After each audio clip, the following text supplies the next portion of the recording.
या ठिकाणी पूर्ण लढत होत आहे. मतविभाजनासाठी काय नेमकं म्हणणं, मतविभाजन कसं टाळणार? आम्हाला मतविभाजनाची गरज नाही आहे.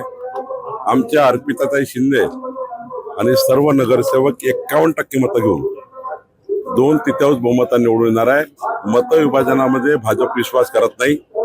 मतविभाजनामध्ये कधी आम्ही विश्वास केला नाही. आमचा विश्वास जनतेवर आहे. 51% मतं घेऊन भाजप जिंकेल असा मला विश्वास आहे. आपण पट्ट्याचा विषय घेतला होता, त्यावरून आता नाना पटोले टीका केली आहे. नाना पटोले म्हणतात बाप का राज आहे. नाना पटोले हे मानसिक संतुलन बिघडलेले नेते आहेत. त्यांच्या विधानसभेत ते केवळ 200 मतांनी निवडून आले आणि पुढच्या वेळी त्यांना असं वाटतं की भारतीय जनता पार्टी त्यांची जमानत जप्त करेल आणि म्हणून त्यांना थोडा आता ते मी परवा साकोलीत गेल्यामुळं साकोलीमध्ये संपूर्ण साकोलीचे पट्टे वाटपाचा निर्णय घेतल्यामुळं त्यांची साकोली जागा ही त्यांच्या हातून जाते आहे आणि म्हणून ते वैफल्यग्रस्त मानसिकतेने बोलतात आहे. भाजपा बाटलेला पक्ष आहे. फोडाफोडीशिवाय त्यांना काहीच येत नाही असं माणिकराव कोकाटे बोलले. माणिकराव कोकाटे का बोलले मला तपासावं लागेल. आता तुम्ही मला सांगताय तपासून बोले. दुसरीकडे माणिकराव कोकाटे असं बोलले की मला फोटो मी माणिकराव कोकाटे काय बोलले, माणिकराव कोकाटे काय बोलले हे मी तपासून बघेल. एकनाथ शिंदेने उपरोधक टोला एकनाथ खडसेंनी उपरोधक टोला लगावलाय. लाडकी बायको योजना आणली, अनेक ठिकाणी कुटुंबात उमेदवार दिले.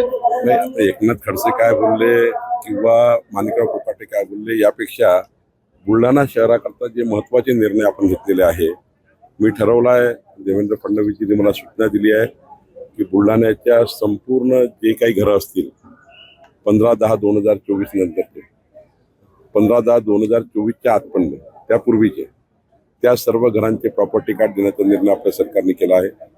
या बुलढाणा शहराचं CTS करून देणं, भूमी अभिलेख करून देणं, या नक्षा स्कीमची योजना आपण या ठिकाणी करतो आहे आणि सोबतच सरकारी जागेवर बसलेल्या सर्व घरांचे प्रॉपर या ठिकाणी पट्टे वाटप करण्याचाही निर्णय आम्ही करतो आहे. खऱ्या अर्थाने बुलढाण्याच्या जनतेची सेवा करण्याची संधी आम्हाला मिळाली आणि माननीय देवेंद्र फडणवीस सरकारच्या माध्यमातून आम्ही हे करतो आहे. मला विश्वास आहे की जर प्रॉपर्टी कार्ड लोकांचं असेल, जनतेच्या मालमत्तेचं आम्ही रक्षण करू, जनतेच्या जीवाचं रक्षण आम्ही करू. या ठिकाणी जी काही या शहरामध्ये जनतेच्या मनात एक राग आहे, त्या रागातून या ठिकाणी आमच्या अर्पिताताई निवडून येतील आणि विकासाच्या योजनेकरता आम्ही अर्पिताताईला प्रचंड मदत करणार आहोत आणि मला विश्वास आहे केंद्राचं सरकार, राज्याचं सरकार, डबल इंजिन सरकारच या विकास बुलढाण्याचा करू शकतं आणि म्हणून अर्पिताताईला 51%च्या वर मतं मिळतील असा मला विश्वास आहे आणि 100% अर्पिताताई निवडून येतील. मुख्यमंत्री एकनाथ शिंदे असं म्हणतात की आम्ही युती धर्म पाळतोय, भाजपने देखील युती धर्म आम्ही पाळतो आहे. मी हेच सांगितलं समन्वय समितीच्या बैठकीमध्ये, आमचे ठरलंच आहे कोणीही मतभेद आणि मनभेद होणार नाही याची काळजी घ्यायची आहे. मित्रपक्षावर टीका करायची नाही याची काळजी घ्यायची आहे. सर्वांनीच याचे बंधनं पाळायचे आहेत. मित्रपक्षांनी बंधन पाळायचे आहे, कोकाटेजींनी बंधनं पाळायचे आहे, चंद्रशेखर बावनकुळेंनी बंधनं पाळायचे आहेत. सर्वांनीच बंधनं पाळायचे आहेत. महायुतीचा धर्म निभवायचा आहे. काहीही करून स्थानिक लेवलला काही झालं तरी राज्यातली महायुती महत्वाची आहे, ती आम्ही टिकवणार आहोत.